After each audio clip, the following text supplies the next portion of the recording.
अगर ऐसे ही ये भाजपा ही कांग्रेस में तोड़फोड़ करते रहे, अपने में मिलाते रहे, तो हो सकता है 2024 में बीजेपी का चुनाव चिन्ह हो हाथ के पंजे में कमल का फूल। असली संकट है आइडियोलॉजी का, क्योंकि दुनिया तो विचार से बदलती है, उसी का संकट है। लेकिन मोदी जी अब इस इंडिया को इतना डिजिटल करके छोड़ेंगे कि ये इस तरह की चीज़ें, खरीद बिक्री, ये सब अब थोड़े दिन की बातें हैं। ये जितने भी भ्रष्ट और लालची नेता हैं, ये थोड़े दिन बाद आपको अमेजन और फ्लिपकार्ट पे मिलेंगे। और बूढ़े और रिटायर्ड नेता भी निराश न हो, वो अपने आप को OLX पर डाल सकते हैं। ये सारी चीजें, एक रचना मैं आपको सुनाता हूं। शरद जोशी जी को आप में से किसी ने सुना नहीं होगा। YouTube पे आप टाइप करना, शरद जोशी जी के कुछ एक ऑडियो होंगे, एक आध वीडियो भी होगा। KP सक्सेना जी की शायद एक आध रचना होगी। वो मंच पे गद्य पढ़ते थे। और उसके बाद तीसरा मैं हूं, और उन्होंने भी कोशिश की, उतने सफल नहीं हो पाए। मैं थोड़ा सा चल निकला। बाकी सब कविताएं पढ़ते हैं, मैं गद्य पढ़ता हूँ। अंग्रेजी में जिसको प्रोज कहते हैं, उर्दू में जिसको नस्र कहते हैं। अब मैं आपको एक दो लघु कथाएं सुनाता हूँ, फिर एक रचना आपको सुनाता हूँ। गद्य सुना करके भी इस तरह से अपनी बात कही जा सकती है।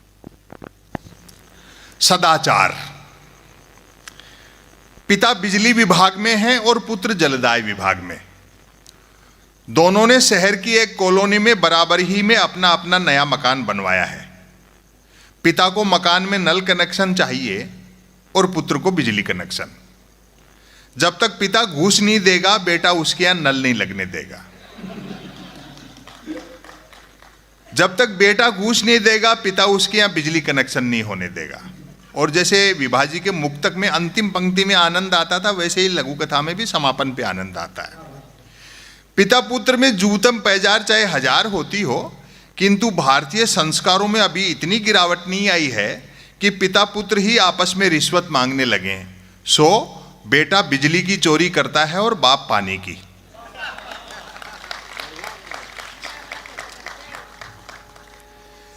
उदारीकरण क्या है? ग्लोबलाइजेशन। मैं समझता हूं कि प्रेमचंद ने जिसको महाजनी सभ्यता कहा था, उसी का वैश्विक और जो भयंकर विकराल रूप है वो ग्लोबलाइजेशन है। आप चूंकि देश के एक प्रतिष्ठित समूह से जुड़े हैं, तो उसके नतीजे आपने महसूस करने शुरू कर दिए होंगे, निजीकरण के, वैश्वीकरण के, ग्लोबलाइजेशन के। तब आप देखें, छोटी सी लघु कथा, ये थोड़ी विचारणीय है। ग्लोबलाइजेशन। महल के मुख्य द्वार की दिशा में अपार जनसमूह का शोर सुन राजा राम ने लक्ष्मण से प्रश्न किया, ये कैसी आवाजें आ रही अनुज? कौन लोग होंगे? उत्तर मिला, भगवान सब अयोध्यावासी ही हैं। जब से राज्य में ग्लोबलाइजेशन आया है, प्रत्येक नागरिक धनुष बाण खरीदने को लोन लेना चाहता है ताकि वह भी सोने का हिरण मार सके। हाँ।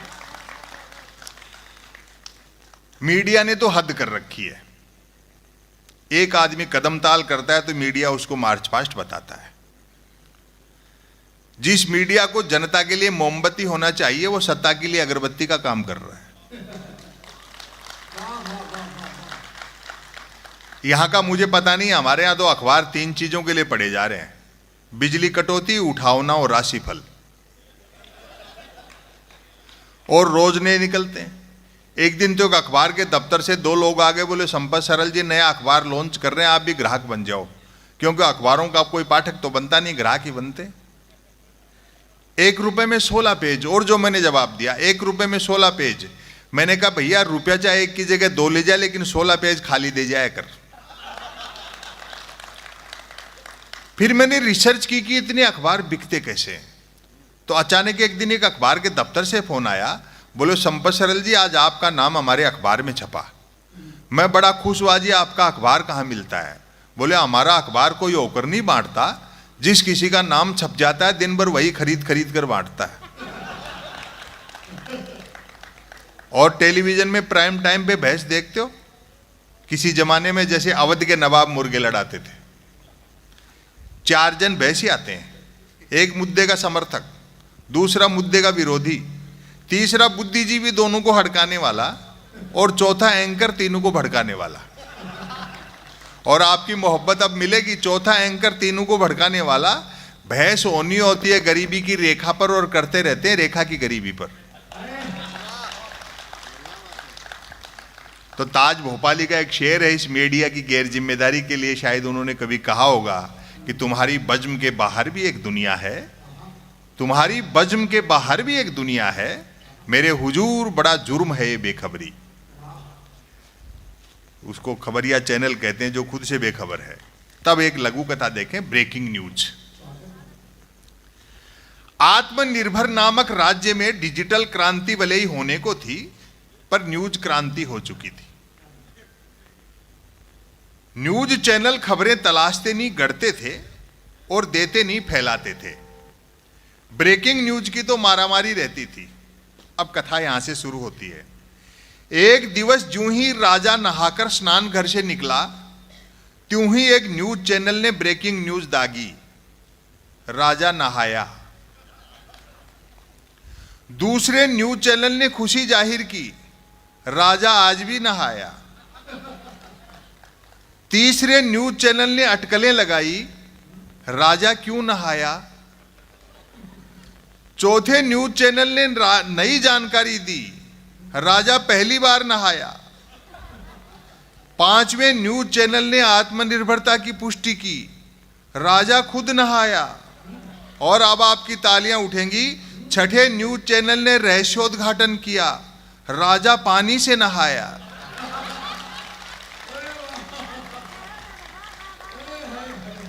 सातवें न्यूज चैनल ने ब्रेकिंग न्यूज में गर्मी भरी, राजा गर्म पानी से नहाया। आठवें न्यूज चैनल ने स्थिति और साफ की, राजा साफ पानी से नहाया। नौवें न्यूज चैनल ने गुप्त जानकारी दी, राजा स्नान घर में नहाया। और अंतिम है 10वें न्यूज चैनल ने राहत भरी ब्रेकिंग न्यूज चलाई, राजा आज तो नहाया। मेरे एक चीज समझ में नहीं आई कि संकीर्णताएं सतह पर हैं और नाम उदारीकरण। इतनी संकीर्णताएं पहले कभी नहीं थी। हमने वो दौर भी देखे तमाम राजनीति के। हो सकता है कि बड़े पदों पर बैठे हुए लोग उतने संकीर्ण न हों, लेकिन उनकी गुड बुक में आने के लिए नीचे वाले लोग जो करते हैं वो देश को सही दिशा में नहीं ले जा रही है वो सारी चीजें। क्योंकि दुनिया तो मोहब्बत से चलती है। जंगल में जब आग लगती है तो न तो वो बरगद बच पाते हैं जो हवा को आंधी में बदलते हैं, और न वो बांस बच पाते हैं जो आपसी रगड़ से चिंगारी पैदा करते हैं। नुकसान सबका होता है। मेरी यही समझ में नहीं आई, घर में जब कलह होगी तो हम तरक्की कैसे करेंगे। अशांति और कलह नहीं होनी चाहिए। वो जो एक रिचनेस होती है, जैसे वाजपेयी जी थे, सामने बैठते थे, कभी लोग मजाक करते थे, 3 बार सरकार बनाई, 3 बार बहुमत नहीं मिला, तो कभी मजाक करते थे, वो ठहाका लगाते थे, बोले जिसे बहू नहीं मिली उसे बहुमत कैसे मिलेगा। अपने घर पे कवि सम्मेलन करा के ये सारी चीजें सुनते थे। जीएम साहब जब वो यूएनओ में भाषण दे के आए, एक हाजिर जवाबी देखिए कि बात ऐसे भी की जा सकती है, डंडे ही नहीं फटकारे जाते। यूएनओ में जब वाजपेयी जी भाषण दे के आए तो किसी ने उनसे मजाक की, हिंदी में भाषण दे के आए, तो दुनिया में ये लगा भाई हिंदुस्तान का हिंदी का बड़ा डंका बज गया। तो किसी ने मजाक कर दी, बोले वाजपेयी जी आप हिंदी का इतना सब करके आए, लेकिन हिंदी में ईमानदार शब्द तो है ही नहीं। अगर आपको हिंदी में ईमानदार लिखना है तो उर्दू की शरण में जाना ही पड़ेगा। हिंदी में ईमानदार का पर्याय नहीं है। अब वाजपेयी जी का जवाब सुनो, हिंदी में ईमानदार शब्द तो है ही नहीं। वाजपेयी जी बोले बात तो आपकी ठीक है, लेकिन हिंदी में तो बेईमान भी नहीं है। अब उसी समय अगर वाजपेयी जी जूता निकाल लेते तो ये होता है आदमी की तैयारी कितनी है, वो भीतर से रिच न कितना है, उसके जो सेंस ऑफ ह्यूमर है वो कितना है। 2014 के पहले मैं नहीं समझता आजाद हिंदुस्तान में मनमोहन सिंह जैसी ज्यादा मजाक किसी की उड़ी होगी, लेकिन उन्होंने कभी ऐसा नहीं किया। अब तो बहुत गुस्से में रहते हैं लोग बाग। कई तो मैं देखता हूं कि मंत्री तक इतने गुस्से में रहते हैं कि जिसको पीटने दौड़ते हैं उससे आगे निकल जाते हैं।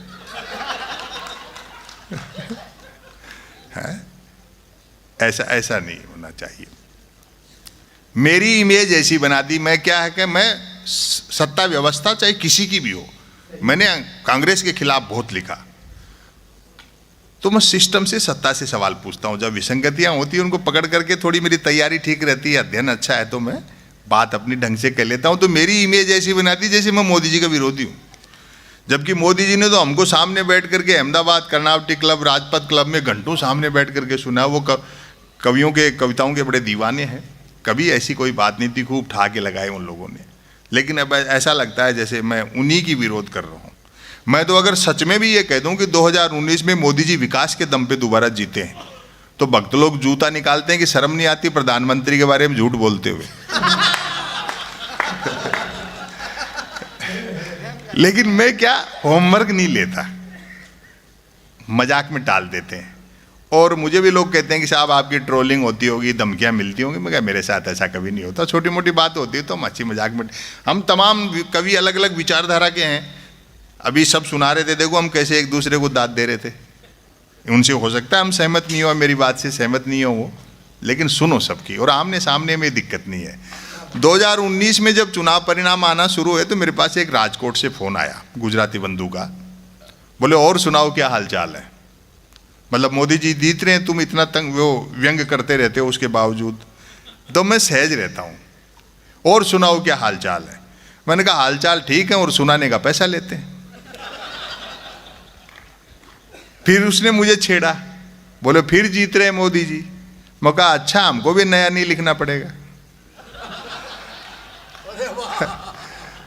तो होमवर्क नहीं लेना चाहिए, ऐसे हंस करके टाल दो। उसने भी हंस के मजे लिए। एक दिन तो सच में एक इनकम टैक्स के अधिकारी ने मुझे फ़ोन करके कहा, ऐसे मजाक में मेरे परिचित थे, बोले संपत सरल जी इतना तीखा बोलते हो सरकार के खिलाफ, किसी दिन छापा वापा वाले भिजवा देंगे। मैंने कहा साहब भिजवा दो, हिंदी के लेखक के घर में गबन के नाम पर प्रेमचंद के गबन उपन्यास के अलावा क्या मिलेगा। और अगली जो बात मैंने कही, मजा उसका लेना। मैंने कहा फिर भी ऊपर के दबाव में जबरदस्ती फंसाओगे तो हम भी बीजेपी ज्वाइन कर लेंगे। पूरा फॉर्मेट आप पूरी दुनिया का देख लो। प्रजा को लगता है कि राजा का चुनाव वो करती है, जबकि असल में 10-12 मल्टीनेशनल कंपनियां मिलकर के जिसमें चाबी भर देती हैं वो खिलौना चल पड़ता है। तब आप एक रचना सुने, एक आदर्श भारतीय गांव में समझता हूं आज भी वही है जैसा फणीश्वरनाथ रेणु ने मैला आंचल में चित्रित किए या श्रीलाल शुक्ल ने राग दरबारी में चित्रित किए। गांव की जो चुनौतियां और संघर्ष हैं वो शहर से ज्यादा पेचीदा हैं। शहर और गांव में दो अंतर है। गांव में जातीय कट्टरता है और शहर में सांप्रदायिक विद्वेष। एक गांव के आदमी का सेंस ऑफ ह्यूमर अच्छा होता है, वो बुरा नहीं मानता। शाम को मजाक करेंगे, बुरा मानेंगे, सुबह वैसा का वैसा। शहर का आदमी मजाक की गांठ बांध लेता है, जिंदगी भर नहीं भूलता है। वहीं से मैंने एक रचना निकाली, एक आदर्श भारतीय गांव। पहली पंक्ति से आप पकड़ना। पानी रख दो भैया जल्दी से, रात को 11 बजे भी सादा पानी बांट रहे हैं।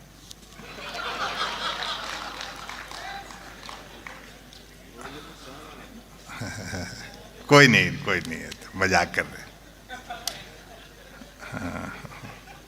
एक आदर्श भारतीय गांव। हमारे यहाँ तो क्या 8 बजे बंद हो जाती है, और सरकारें अगर अच्छा कर रहे हैं तो उनको अच्छा कहना भी चाहिए। 8 बजे बंद होने से क्या हुआ, राजस्थान के सारे शराबी पंचुअल हो गए। एक आदर्श भारतीय गांव।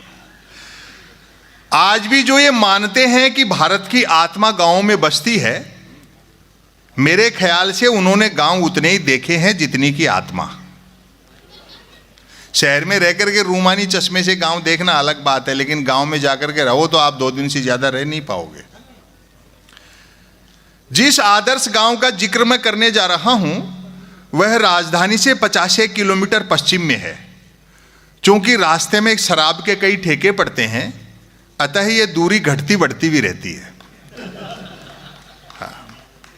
2-3 लोग ताली बजा रहे हैं, आप भी रहने दो। नहीं, ऐसा लगता है ना पूरी भीड़ का लोड 2-3 लोगों पे आ गया हो।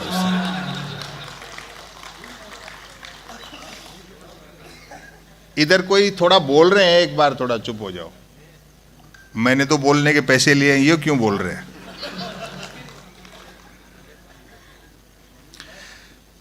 कहते हैं कि उक्त आदर्श गांव किसी जालिम सिंह नामक डाकू ने बसाया था। पुराने गांव जो हैं वो सेठ जी ने, चौधरी ने, पटेल ने, ये सब लोग बसाते थे।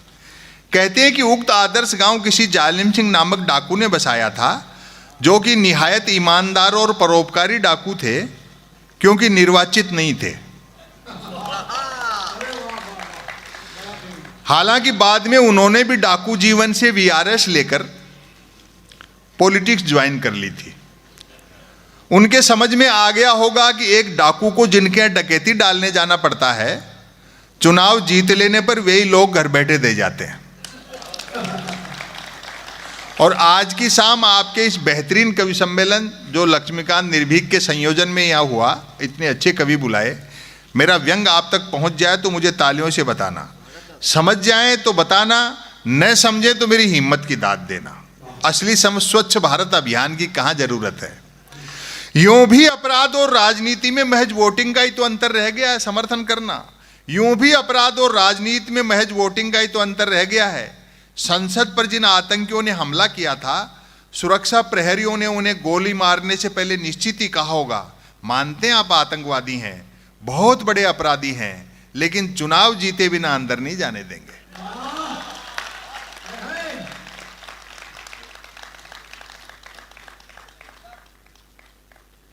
आदर्श गांव में 10 दिशाएं, 3 मौसम, 12 महीने और 7 वार सब होते हैं। बस एक तो गांव के उत्तर में किसी भी साइज का कोई हिमालय नहीं है, और दूसरा गांव 3 तरफ से समुद्र से घिरा हुआ नहीं है। गांव वालों का दावा है कि डाकू जालिम सिंह जी 2-4 दिन भी और जीवित रह लेते तो आज ये दोनों चीजें भी गांव में होती। गांव के लोग किफायती इस हद तक हैं कि किसी को मिस कॉल तक अपने फोन से नहीं मारते, और दरिया दिल ऐसे कि मिस कॉल मारने के बाद फोन कर करके भी पूछते रहते हैं कि मिस कॉल मिला क्या। गांव में कुल 13 पर्यटक स्थल हैं, 3 शराब के ठेके, 1 मंदिर, 1 प्राइमरी स्कूल, 2 कुएं, 1 पुलिस चौकी तथा 5 शमशान घाट। ये गांव के टूरिस्ट पैलेस है। सरकारी ठेकों के बावजूद हस्तनिर्मित शराब को ही प्रायोरिटी दी जाती है, ताकि ग्लोबलाइजेशन के इस भीषण दौर में भी स्वदेशीपन बना रहे। अधिकांश लोग शराब पीते हैं, कई नहीं भी पीते हैं। जो नहीं पीते हैं वे पीने वालों को समझाते बुझाते रहते हैं। उनके समझाए से जब पीने वाले नहीं समझते हैं तो दुखी होकर वे भी पीने लगते हैं।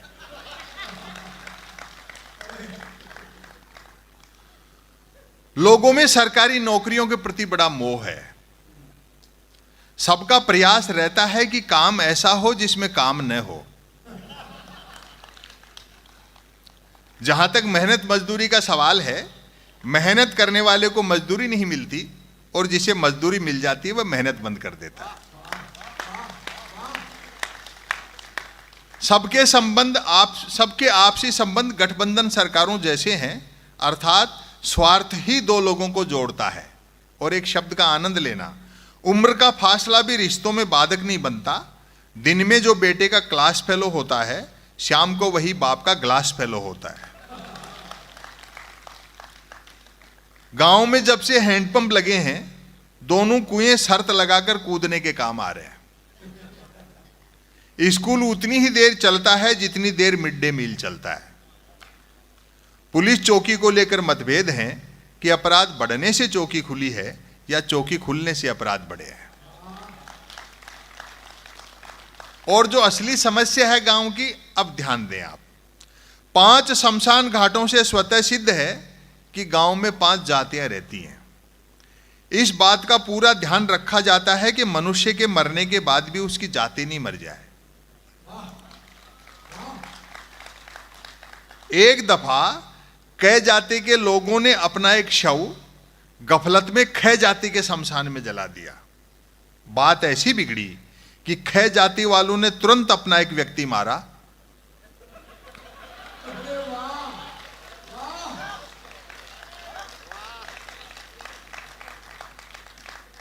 और उसे कै जाति के शमशान में जलाकर बदला लिया। और तालियां तो आपकी अब उठेंगी। अंततः लोकल विधायक ने दोनों जातियों से 2-2 लोग मरवाकर उनके अपने अपने शमशानों में जलवाए, तब जाकर शांति हुई।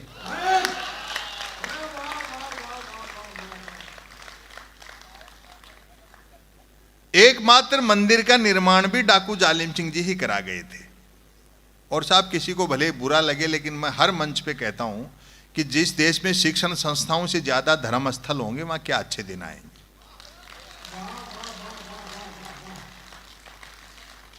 एकमात्र मंदिर का निर्माण भी डाकू जालिम सिंह जी ही करा गए थे। कथा है कि एक रात सपने में उन्हें एक साधु ने ताना मार दिया था कि मूर्ख, लूट का माल यूं ही नहीं पचेगा, थोड़ा दान धर्म भी करना सीख। कहते हैं बात ऐसी चुभी कि डाकू जालिम सिंह जी ने अगली ही रात आसपास के कई मंदिरों को लूटा और उसी मेहनत की कमाई से इस भव्य मंदिर का निर्माण करवाया। घरों में दो चीजें सबके यहां फाइनेंसित हैं, मोटरसाइकिल और टेलीविजन। मोटरसाइकिल इसलिए कि गांव सड़क मार्ग से शहर जा सके, टेलीविजन इसलिए कि शहर आकाश मार्ग से गांव जा सके। टीवी ने तो ज्ञान के क्षेत्र में क्रांति कर दी। कक्षा में मास्टर जी महाभारत के रचयिता का नाम पूछते हैं तो बच्चे BR चोपड़ा बताते हैं। अब गांव वालों का सेंस ऑफ ह्यूमर देखो। यही मोहब्बत बनी रहनी चाहिए, गांव हो चाहे शहर।